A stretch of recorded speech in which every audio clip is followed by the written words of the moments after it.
Come on in, welcome to my home. Today we are going to talk about something that most people forget about during the holidays, and that is what your house smells like. Now, yes, this would be wonderful if we could all have our house smell like Christmas dinner or Christmas cookies all the time. Wouldn't that be great? And it's not really possible because what happens a lot of times is you're not cooking. And if you're not cooking, your house probably doesn't smell like the happy holidays you're thinking of. And if you're like me, where you have a lot of fake pine, your house doesn't even get the wonderful ability to smell like real pine because there's a good smell to real pine. So what do you do? Well, there are a couple things that you can do. You could be one of those people who goes out and buys one of those aerosol cans where you spray it in the air and then it smells like bad smells with fake stuff on top of it. I am not a fan of the aerosol air scents. To me, it smells sometimes overpowering, and it can also be like, I don't know, like sickly chemical. And that's one of the things I have been dealing with some of these fake pine things is the fact that a lot of them had to be aired out for months before I could use them inside of my house because of the way they smelled. But also because our windows are closed up and everything, your house can sort of smell stuffy, and that's not the greatest smell. So what can you do where you can have something which is a little bit more natural and then still good? Well, you're like a lot of people will be saying, well, use essential oils. And I'm like, okay, essential oils are really nice. You can do a few drops of essential oils, but there's also a problem with that. A lot of times essential oils can be overpowering, as in smack you in the face with the scent of, well, pine or cinnamon or whatever. So that's not the world's greatest idea. So what's another thing you can do? You can do what is called a simmer pot. You've probably seen these 1,000 times. A simmer pot literally is just a pot that you would simmer with aromatics in it so that way those aromatics can get into your house and make your house smell really good. Seems straightforward. And there are some major benefits with doing a simmer pot. One of the first benefits I'm going to tell you right now, because we're going through it right now, is my house is really dry. Like really, really dry. So when I do a simmer pot, if I do one on the stove, then you have that boiling water or that simmering water, which then gives us nice steam and it scents the house, and it's just like, wow, this is really nice. But it also does something else which I hadn't even thought of. It got really cold the other night. I did a simmer pot on the stove, and guess what? That heat from the simmering of the water helped keep the house a little bit warmer. The humidity did up the temperature, it felt like, in the house. So there's a bonus. I really like that. And they're so easy to make and do. I did 3 simmer pots, which were really simple, but I did mine in a different way than I've seen some of them be done, because I wanted to have my simmer pots in something that I could leave somewhere, something that I could then just put easily. And I didn't want to buy a special piece of equipment, so I just took my handy dandy small slow cooker and put my ingredients into that.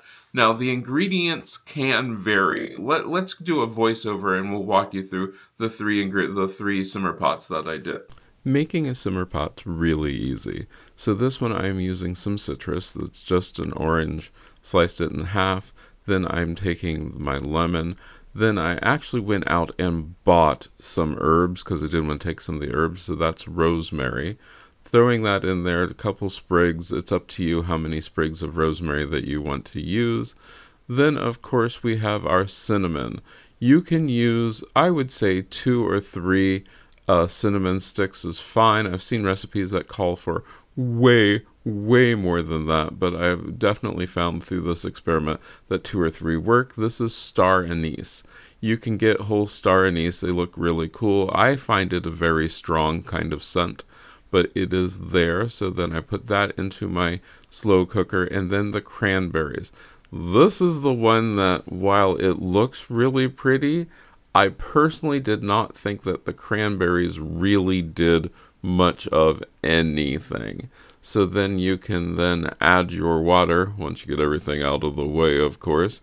Then once everything is out of the way, you'll go ahead and add your water. They say to put this on low. I found to get a good scent, you want this pretty much on high, and then once it's filled, it looks pretty good. And then you just put it out there, make sure that it is set, plug it in, and you are ready for your simmer pot.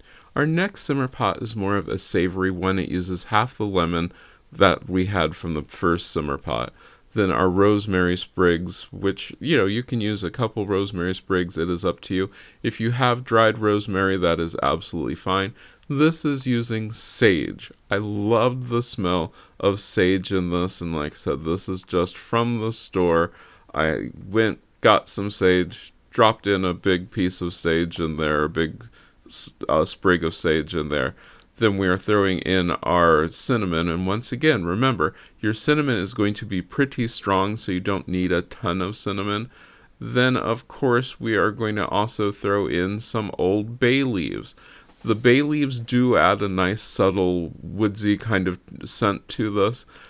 Then I have peppercorns. I like the pepperiness of the peppercorns. I thought that was very nice, and it added a little spicier hint to it. To that, we also have something that you might not have. This is a whole nutmeg. Do I think it added a lot to the scent? Sort of. It sort of added a lot to the scent. Then I added the water to it, and once again, we were done. And I think it looks and smells wonderful. Final simmer pot is really easy, and this is a lot of stuff that I had around the house. These are just the pine needles. I cut these off of some pine that I had in front of the house. Then I had some pine that I'm growing inside, more pine needles. And then this is mint. This is also mint that I had inside. I'm just cutting that down so that it fits nice and easily into my pot, my container. Do I need to use the shears to cut that with? No, I don't. Then on this one, I once again am using my rosemary because I had a lot of it. So I'm putting in the sprigs of rosemary in there. And then once again, we are putting in the sage because I think the sage just gives it a really nice scent. And then to that, we are also adding back in our peppercorns because it does. That spiciness is really, really nice with all of this. Just a handful of peppercorns in there. I like the smell of it. You might not. Then, of course, some more bay leaves. These are kind of old bay leaves. The fresher bay leaves will give you more of a pungent and a aromatic scent to that. Then you can get all that out of the way. Then you just add your water and you are set. I think it looks great and it is wonderful. So those are the 3 simmer pots that I did. Did I find one that smelled better than the other? Not really. In fact, right now, you can't see it, but right now I have the pine one going. And you wouldn't think that it would make that big of a difference, but it does. It does give you this sort of nice, fresh, woodsy kind of smell to it. I do really like this. Now, here are some of the things that I have found. I have found if you want a really strong simmer pot, cinnamon seems to outdo everything. Cinnamon, star anise, they're really strong. You can do whole cloves in there. I did not use whole cloves because my whole cloves didn't come in. I ordered them in time, but they did not come in. So yeah, that you can use whole cloves. I found spices really work well. I've also found that the orange did really work well. Here's a cool thing about this. You can use an orange peel instead of the actual orange, or you can use a dehydrated orange slice to have your wonderful scent of orange in there. The nice part about this is it doesn't smell fake. That's the cool part about this. It doesn't smell fake at all. You can put your simmer pot in any place that it will not get hit. It will not be in the way of things. And it doesn't have to be on the stove.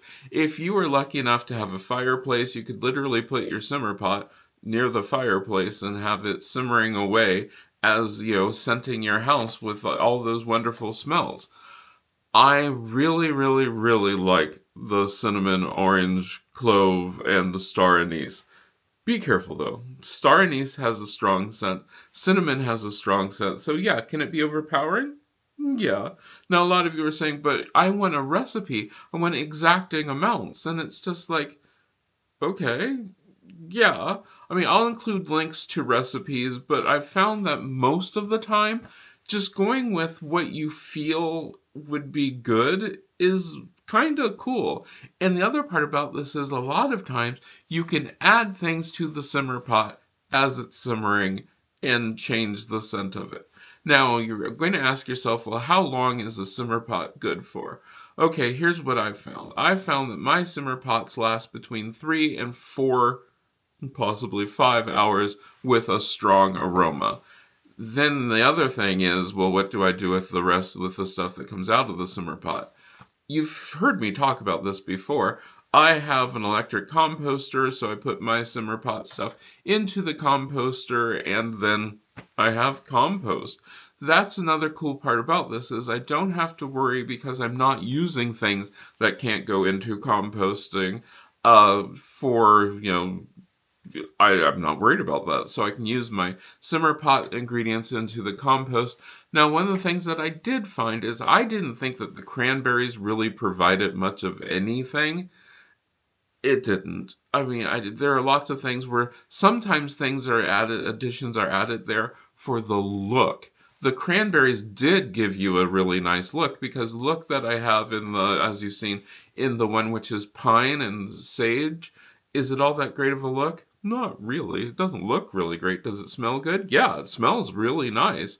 And it doesn't have that overwhelming, well, not overwhelming, but that really strong cinnamon smell. But if you want something strong, go with cinnamon. Cinnamon, star anise, and some orange. Wow, you can't go wrong with that. Play around with it. Throw in black peppercorns. Throw in things which you might actually like. If there are scents which you just absolutely love, go with those. Those are a lot of fun. I was surprised with the rosemary and the sage because I was just like, what? Why would I even bother with the rosemary and the sage? No, it does make a difference. You can smell the rosemary. You can smell the sage. Now, a lot of you are asking, well, does it have to be fresh? No. In fact, if it's dehydrated, things, that would be great. Can you use ground or powdered stuff? Yeah, you can use it. Is it harder to clean? Yes, it is. It is very much harder to clean whatever you had your simmer pot in. I would really suggest that you have a vessel that you can use your simmer pot repeatedly in so that way you don't have to worry about making sure it's all pristine, perfectly clean.